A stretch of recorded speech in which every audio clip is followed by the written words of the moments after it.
Episode 38, Winded City Countdown. Scott Snur with Ben Russo and Matt Urich, and it feels like it's been a while since we've done one of these, and it has been a while. Have we done one in July? I don't think we did. No, not No. since the end of June. Yeah, so it's been quite a while here. We're 13 days in July, but that's also it's partially the 4th of July. It's partially that there's just not a ton happening in terms of on the field activity right now. But, that's okay. How was your 4th, Ben? Anything good for the 4th of July? I went to the Cubs game. Yeah? It was their one win in whatever game stretch because they got swept by the Mets. Yep. And then they beat the Reds on that Monday, the 4th, and then they lost 2 to the Reds, 1 to the Braves, and 2 to the Pirates. Yeah. So 1-10. They were 1-9 in that stretch, something like that. 1-9. All right. So that's good though. You got to go and see a win. Matt, you do anything grand at your parents' house? No, because down here in the boonies, the 4th of July never happens till after the 4th of July. So everything was this past weekend. What the hell does that mean? Streeter pushes everything back. Whatever. It was nice. Streeter had an amazing turnout. It was actually one of the positives for this city for once. So it was nice. Nice. I got to see some of my old buddies. So it's a good weekend. I guess so. I mean, especially when you do July 4th on July 10th or something like that, I guess. Yeah. Whatever. We're behind the times, man. Literally and figuratively. Okay. Good stuff. Well, we got a couple things to talk about. We're going to talk not Bears. There's really nothing to talk about Bears, but we're getting ready to amp up our Bears coverage. Oh, yeah. The football season getting close. I was scrolling through my channel guide the other day and noticed that College Football Live was on, and then there were a nice hour block of NFL Live right after that. I was like, ooh, we are officially getting close here to football season. I thought I saw somebody had a tweet yesterday that as of yesterday, exactly 1 month from yesterday, is the first Bears preseason game. Yep. Yeah, wow. Training camp's only like 2.5 weeks away, so. Yeah. So we've got some stuff happening here. So we'll get really into football in a couple of weeks because we've got next week we're not going to do a podcast because I'm going to be in northern Wisconsin and I'm lucky to get text messages, let alone do a whole dang podcast. I don't even know that if there's like a place in town I could go if I even wanted to. And then we'll do one the following week, and then the following week we'll do one. I'll be on location again for that one, and that's really when we'll start amping up our football coverage here. So if you like football, stay tuned. In a couple weeks, it's going to get really good. But for now, we're going to talk off the field, and we're going to talk off the court, really, with the Chicago Bulls, which we were all really excited that we have built a team that is ready to contend for the 2010 NBA championship. I mean, listen, Eastern Conference Finals, Bulls, Knicks, if this was 2010, right? I mean, that's where we're at. Yeah, pretty much. I mean, I don't think none of us had expectations of them doing anything right. So this really shouldn't surprise any of us, right? No, they did nothing right. No, at all. They're saving face. They're saving face with a fan base that we've heard. We've heard it over and over. You heard Denzel Valentine saying in his stupid press conference about how the Bulls have been, the league, best record in the league over the course of X amount of years or whatever. Like 10 years best record. That's a sad thing to hold your hat on. It really is. When that's the best thing you could hold your hat on, you can't say playoff wins, can't say series wins, can't say championships. That's the best you could do. That just shows you where they are. Ben, we'll go to you here because you're the mayor of presiding over that dumpster fire. Like, you make sure that that the fire's always burning. So how engulfed are the flames? Oh, I don't make sure the fire's always burning. That's Garpax does a good job of that. They just keep adding coal to that fire. This train's moving along here, folks. If Ben was a homeless man by that fire, he'd be warm all the time. I don't understand how. What was it? A week week and a half before, like, they're contemplating full-on rebuild. I mean, they're talking, although Gar denies it, I mean, everybody and their brother was reporting that, not only did he turn down an offer from Boston, which, does anybody actually know what that offer from Boston was? I'm assuming it was the third pick, but was there something, I mean... It's third in a player, I'm sure.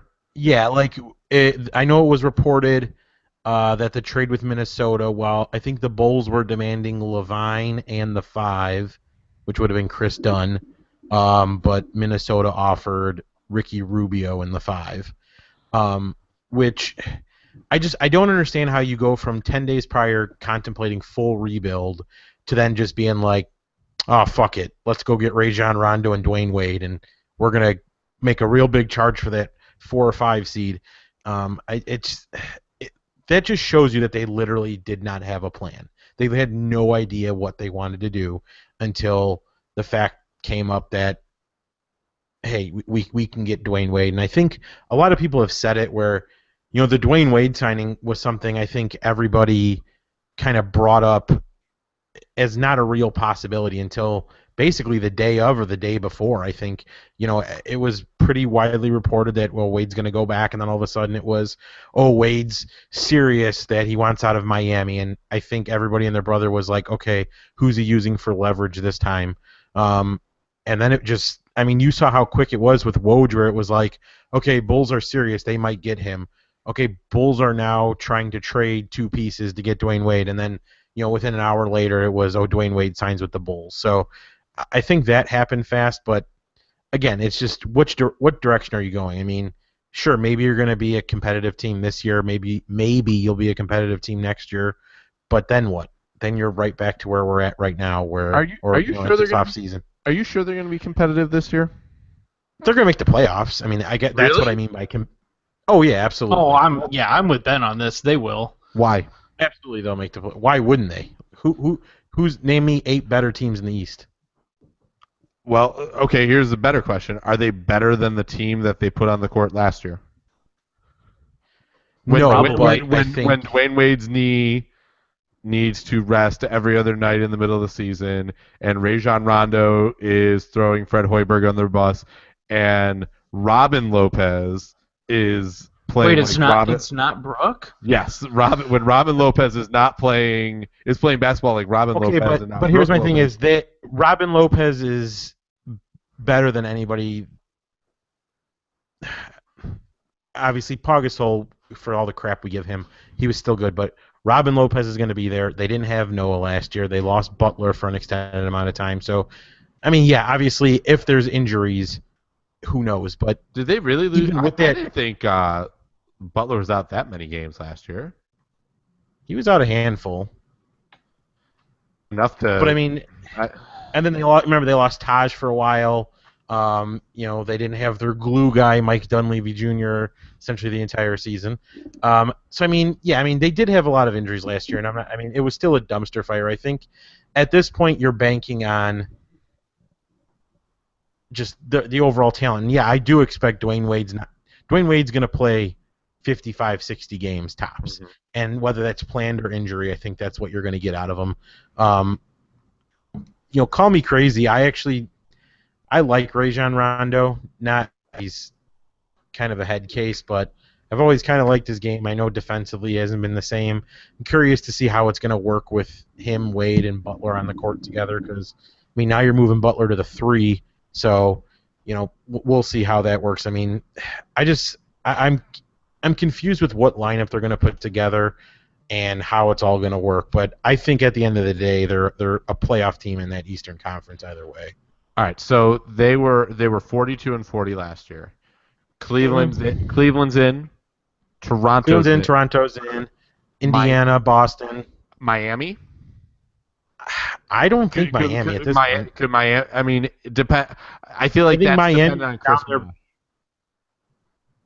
And are you really going to depend on Chris Bosh to do anything?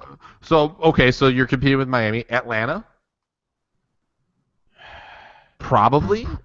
Well, I mean, they lost Horford, but they brought in Dwight. They lost Jeff Teague. Yeah. I mean, they had to replace. I mean, again, I think there's a There's a giant pile of mush at the bottom of that Eastern Conference who can get in. I mean, Washington's Boston, not Charlotte, any better. Indiana, Charlotte Detroit. lost a bunch of guys too, didn't they? They lost Al Jefferson. They lost. Who else did they lose? So while you're thinking about that, I guess here's the thing: the Eastern Conference 3-10 last year was separated by 7 games. The Heat at 48 wins, the Wizards at 41. My guess is I think the Milwaukee Bucks might be okay this year. I think they'll be better than 33 wins. Maybe not enough to get into the playoffs, but I think they'll be a little better now that Jabari, right? Is it Jabari? Yeah, he'll have a full season. He'll have a full season back from an ACL. The Knicks should be better, probably. I don't know if they're 10 games better. Does Rose and Noah get you 10 games better? But the point is, I don't know that it's a foregone conclusion that the Bulls, as currently constructed, are a playoff team. And I say that with the Jimmy Butler fought with Derrick Rose over the ball a little bit and who was the star. And Rajon Rondo, I think, Matt, you retweeted it out. Didn't Rajon Rondo get quoted as saying, this team has 3 alphas, but this is Jimmy's team? It's like, yeah that's going to work. Yeah. The one thing, though, is Rondo's not Derrick Rose because he's not going to look to shoot every single time. Yeah, I mean you at least have Rondo will distribute the ball. He can't shoot worth a lick either, so that's kind of why, you don't worry about that. And I think that's where it was with Butler and Rose was there was no offensive identity because those two wanted to do the exact same thing. They wanted the ball and they wanted to drive to the hoop. And if anything, that's where I think the downfall is with this team is who's going to attack the net right now with what they have. I mean, Wade can't do it anymore, not like he used to. Butler, we've already seen, at times he might be able to do it, but it really depends, who's guarding him and everything in the situation there. But you got nobody, and they don't even have shooters at this point. They got McDermott and Mirotic. Who else? And those are huge question marks with those two still. Right. And you've brought in 2 guys that don't shoot the 3 well in a league that is evolving. 2 of the worst 6 the last 10 years. Yeah. So like I said, I am hesitant to say that this is a Bulls team that makes the playoffs. I think they could be entertainingly bad. Right? Like this could be fun bad territory, gentlemen. I mean, obviously there's never a guarantee. There's basically 2 I would say there's 4 teams to me that are guaranteed playoffs in the East. You got Cleveland, Toronto, Indiana, and Boston. I think that's who I would say are guarantees. Now, obviously, Agreed. Indiana can probably fluctuate anywhere from like 3 to 8, but I think they're getting in anyway. I think they had a nice offseason. I mean, they added Al Jefferson, they added Jeff Teague, they added somebody else too, and I can't remember who, but I think they had a decent offseason. But yeah, I think that's your 4 in the East, and then there's probably 8 teams battling for those last 4 spots, and I think the Bulls are right there. But I definitely, if you're saying on paper, I'd probably put the Bulls as like the 5th seed. All right, well, the dumpster fire continues. We'll see. We'll see where this thing is in a few weeks. Just a side note on it too. The Bulls' plan of then having enough cap space to max out a guy next year may have come to a quick halt, by the way, because did you see they changed the projection for the salary cap for next year? Yeah. It went from $107 million to $102 million. So now the Bulls do not have enough money to get a max player without moving pieces. Yeah. That's including dumping Rondo and only having the $3 million guarantee. So it's interesting you say that because we'll use this as a bit of a segue to get into the NHL. But part of me wonders if in future collective bargaining agreements, either the leagues or the players or a mutual combination of the two are going to demand that the salary cap is known. Right? Like, you go back 2 summers ago when the Hawks gave all that money to Kane and Taves, and everyone was kind of like, yeah, that's a lot of money, but the salary cap's going to be like $75 million. Mm-hmm. And then it wasn't. Well, yeah, like the NHL salary cap this year wasn't announced until teams were signing people. Right. Like I wonder if something like that is going to come up here eventually. Because like if I'm the Bulls, I'm sitting here trying to plan for down the road and I'm not able to. Right. Right? I'm the Blackhawks and I'm trying to, keep some kind of a core and not really able to because now Stamkos, what did Stamkos sign for? Like 8.5, 8.5. That's an absolute bargain. Oh yeah. And I'm not saying that like is Patrick Kane $1.5 million better than Steven Stamkos? I wouldn't think so. Right? Like Stamkos is probably near that. The only thing that separates Stamkos and Kane, I think, would be injuries, right? Stamkos has had like 2 major injuries now. He had that broken leg one year, and then he had the blood clots this year. Yeah. Like, it just. If you were to ask me right now with the Hawks' current predicament, would I take Patrick Kane or Steven Stamkos? With the salary, yeah. You'd have to say Stamkos, right? Yeah. Because it's $1.5 million for. So anyway, I don't know, Matt. Do you have any thoughts on all this salary cap stuff? I feel like you're. No, not really. I wanted to relay a somewhat funny anecdote that Mr. John Cena said today on the ESPYs, which was kind of funny. This is back to the Bulls thing real quick, and then we can move on. But Cena's hosting the ESPYs. Emmys would be quite the thing. Hosting the ESPYs, and in his opening monologue, he was kind of funny in some parts, but he said something to the effect of, "I don't really know what Phil Jackson's doing out in New York. Why is he trying to recreate the Bulls? He's not even trying to recreate the good Bulls." And got some good oohs and ahs from the crowd. I thought it was kind of funny. So that's good stuff. I like that. So anyway, going over to the Hawks are up against it as they have been.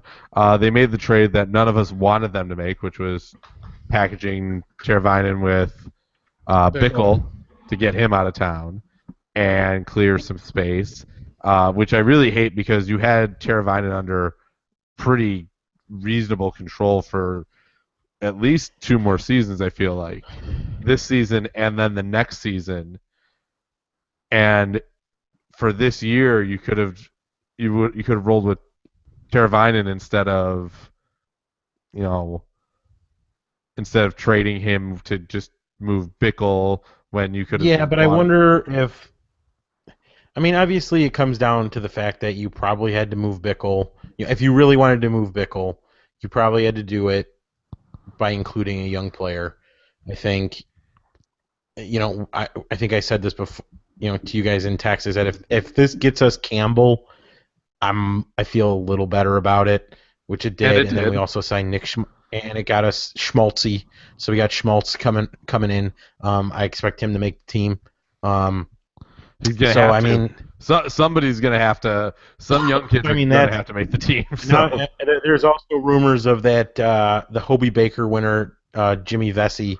Ooh, another Harvard. Hobie Baker winner, huh? Who was that other Hobie Baker winner that came up like 2 years ago, had a small cup of coffee with the team? And the Hawks traded him. I can't remember. No, they didn't trade him. He got buried in the AHL. I think they traded him eventually, but I can't remember. I'll look up some Hobie Baker winners and get back to you. If this Vesey guy seems pretty high, and a lot of people think he's a top 6 guy right off the bat. So, that there's rumors of the Hawks being able to sign him. So we'll see. I mean, was it Drew LeBlanc? Drew LeBlanc. LeBlanc. It was Drew LeBlanc. Like the C is silent. Was it really pronounced that way? Yeah, I'm pretty sure it's Drew LeBlanc. Huh. That's weird. And they did not extend him a qualifying offer after the 2014-15 season. As a result, he became a unrestricted free agent last summer and then signed a 1-year contract with Osberger Panther of the DEL, which I believe is the Finnish league. Ooh. So he's out. Oh, no, I'm sorry. It's even worse than the Finnish league. It's the German league. Ah, there you go. Going back to his roots. But yeah, so you got Campbell, you got Schmaltz. I mean, to me, Schmaltz and Teravainen, there were still a lot of questions on Teravainen, and he had all the potential in the world, but I think Schmaltz and him are kind of a push. Maybe you give Teravainen the edge just simply off of the experience, but you got Brian Campbell, and all of a sudden you have 5 legit defensemen. You have 1/6 that's going to be a floater between the never-ending Michael Roosevelt and whoever the hell else, Kempny, the other Russian that they brought over. I think he's Russian. Mm-hmm. So, I mean, your defense is way better than it was last year, which killed you. And yes, you're going to need to find a little bit more offense, but I have faith that they will. One of the hopes though is like Jonathan Taves gets to play a little more offense because he doesn't have to play. But the problem is then you still have Taves with 38-year-old, 37-year-old Marian Hossa, and then Richard Panik, which doesn't necessarily get me super excited for our top line. Remember all those years when we were just like, God, why can't we get anybody to play with Patrick Kane? Why is he always all over the place? How do we not have anybody that can play with him? We're starting to get that way with Jonathan Taves. You wonder if at some point Quenneville just looks at it and goes, "Yeah, we're gonna just load it."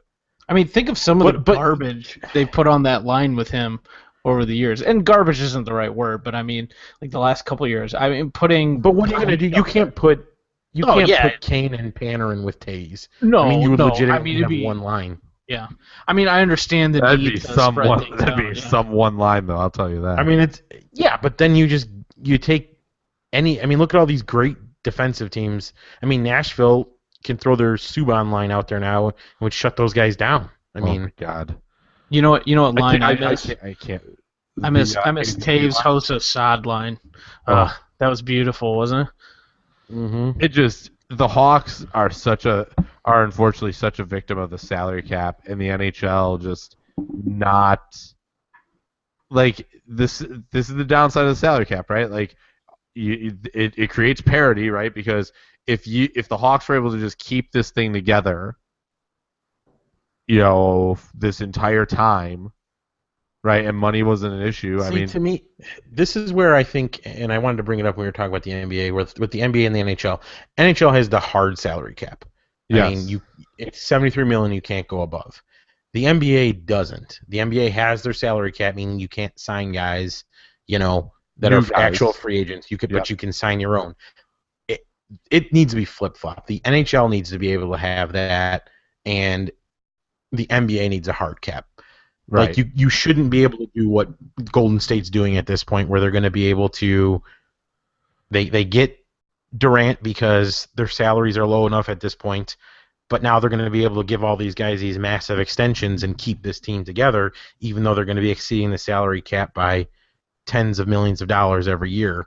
Where the Hawks keep developing and losing all this young talent, and I mean, that the Hawks aren't going to be. I mean, my guess is Saad, if he was able to, would have signed for like $5 million with the Hawks. The Hawks just couldn't afford to even give him that, so he goes to Columbus and gets $6 million. Like, the Hawks wouldn't have to have paid him $6 million to stay if they were allowed to go above the salary cap, but is what it is, I guess. So, yeah, you look at all these years of players leaving, and just what this team could have done if they were able to do what essentially the Red Wings did through the 90s and the 80s Islanders and Oilers and the 70s Canadians. Like, I mean, that teardown after the first cup. I mean, if they were able to keep that team together, I mean, that's got to be another cup. I mean, you would think. I mean, the way that they were broken apart, what they lost that offseason alone was just unbelievable. I mean, just think about it. You'd still have Bufflin on this team. You would have never lost Campbell. Or Ladd, or Versteeg when he was actually good at hockey. I mean, that fourth line alone, you lost Eager, Burish, and damn it, I can't remember who else was on that line. But I mean, they would have been rolling 4 lines like we talk about all the time, and they would have had 4 legitimate lines, not including the guys that would have come in and been added, like Kruger and stuff like that. These were guys that the Hawks had in their system and signed. So, yep. I mean, we are bitching about 3 cups in 6 years, but is there any doubt it would have been 4 or 5, maybe 6? I mean, It's hard to say. Possible. Yeah, it's hard to say. So quickly, let's wrap this up with all this talk.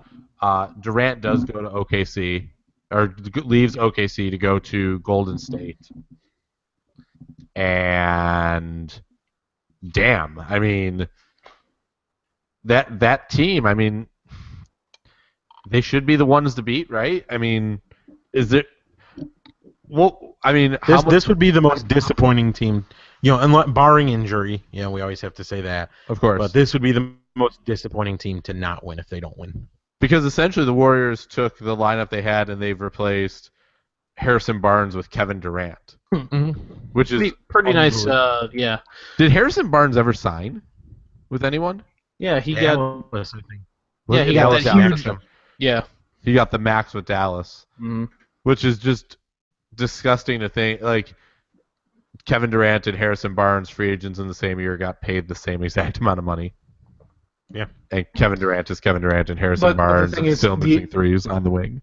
Yeah, and like the thing is, the NBA is just making money hand over fist. It's amazing how much money they really do make, and even with teams that are in like shitty markets too. I mean, I can't imagine Charlotte being that great of a market. Or no, they are a small market. They're a small market league. It's unbelievable. And like I saw or I read about this the other day that they've overtaken they're the most liked thing in social media. Over National Geographic. Yeah. And Bernstein made a good point. He's like, because they're the only sport that wants you to do vines. Like, they want you, as soon as that great play happens, they want everybody and their brother tweeting that vine out, whereas baseball will suspend your Twitter. MLB will get your Twitter account suspended if you vine any of their stuff without their consent. So, yeah, Adam Silver came out and said, this needs to change. We don't want these super teams, but what can you do to stop it? I mean, outside of a hard cap, I don't know what other options they have. Mm-hmm. I mean, if these guys, that would basically tell these super teams, like, if you really want a super team, then you're taking a gigantic pay cut to build one. I mean, these guys would have to play at half the salary they're making right now. So, whatever. Yeah, looking at some of these markets, though, so untapped right now, markets for the NBA: Montreal, Seattle, Tampa Bay, Vancouver, Pittsburgh, St. Louis, Raleigh, Baltimore, San Diego, and Nashville. All of those cities would be bigger markets than New Orleans, Memphis, Oklahoma City, San Antonio, Milwaukee, and Utah. All of those except Nashville would be bigger than Indiana. Raleigh, Baltimore, San Diego, and Nashville aren't bigger than Portland. Montreal would be the 15th biggest market in the league. Seattle is a gold mine. The 16th biggest market is just not being used right now, is what they would be. Yeah. So, anyways, there you have it. So, closing thoughts here on Bulls and Blackhawks.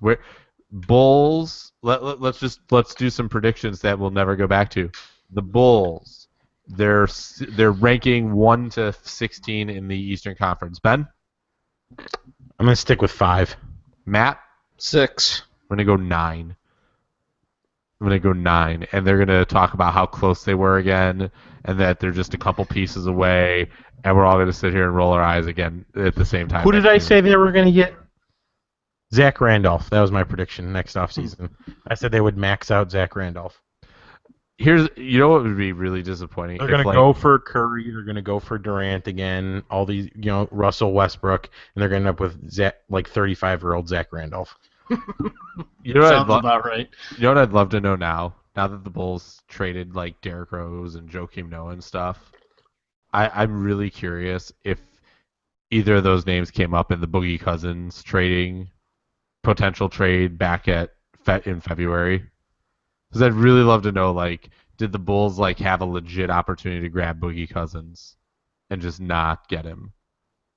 Who knows? Wouldn't surprise me. And with all the moves they just made, it is now inexcusable if they didn't get Boogie Cousins. Yeah. So, all right, and the Blackhawks with their signings and movement, let's just go. Are they a playoff team? Oh yeah, I think they're a Stanley Cup contender. Yeah. Interesting. I think they're a playoff team. I'm not sure about. I got to see how those things like gel together, But I don't know, Stanley Cup. I don't think I'll go that far quite yet. But I think they're a playoff team for sure. I'm on the fence still. I worry that after all the mileage, and I worry that we just saw the beginning of the Hossa decline this year. But I got a long off season. Got a whole extra month off.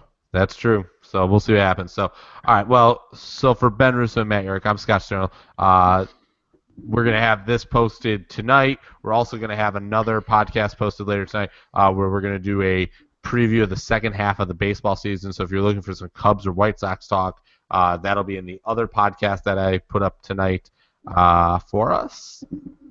Subscribe on iTunes, Stitcher, Google Play. The works. The works. It's all there. And look around on the interwebs. Matt Yerrick is writing lots of things. Lots and lots and lots of things. So Yep. Be on the lookout for that. All right. Thanks for listening. Have a great rest of the week.